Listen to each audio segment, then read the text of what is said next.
బడుగు బలహీన వర్గాలకు చెందిన పార్టీ తెలుగుదేశం పార్టీ అని, అందుకే ప్రజలు టీడీపీకి పట్టం కట్టారని మంత్రి సవిత అన్నారు. శ్రీ సత్యసాయి జిల్లా పెనుకొండలో జరుగుతున్న మహానాడు సందర్భంగా పేదలకు మంత్రి ఉచితంగా తోపుడు బండ్లను పంపిణీ చేశారు. రాష్ట్రంలో టీడీపీ అధికారంలోకి వచ్చాక జరుగుతున్న మహానాడు గుర్తుండిపోయేలా బడుగు బలహీన వర్గాలను గుర్తించి వారికి వ్యాపారం నిమిత్తం తోపుడు బండ్లను పంపిణీ చేయడం జరిగిందన్నారు. ఇక భవిష్యత్తులో పేదలకు పూర్తి సహాయ సహకారాలు అందిస్తామన్నారు మంత్రి సవిత.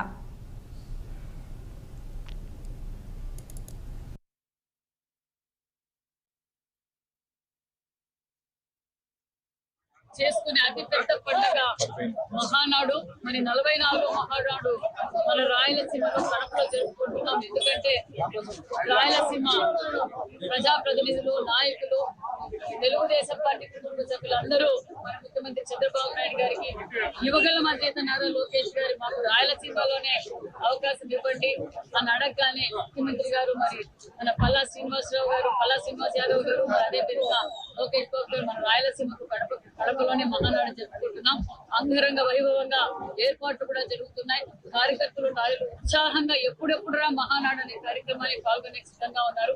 మరి రాష్ట్ర వ్యాప్తంగా ప్రతి నియోజకవర్గంలో కూడా నియోజకవర్గ మహానాడు చేసుకుని, మళ్ళా జిల్లా మహానాడు చేసుకుని 29, 27, 28, 29 3 రోజులు మహానాడు పండుగ కార్యక్రమానికి అందరూ రెడీ అవుతున్నాం. మరి కార్యకర్తలు ఏదైతే గత తెలుగుదేశం పార్టీ అన్న నందమూరి తారక రామారావు గారు బడుగు బడిగిన వర్గాల కోసం పెట్టిన పార్టీ తెలుగుదేశం పార్టీ.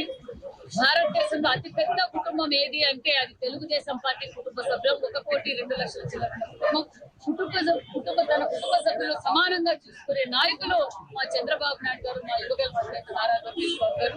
మరి మొన్నటి రోజున మా పెనుగొండ హెడ్ క్వార్టర్స్ లో మహానాడు చేశాం. ఈ రోజు జిల్లా మహానాడుకి అందరం తరలి వెళ్తున్నాం. అదే విధంగా గడపకు మహానాడు కూడా అందరం బయలుదేరి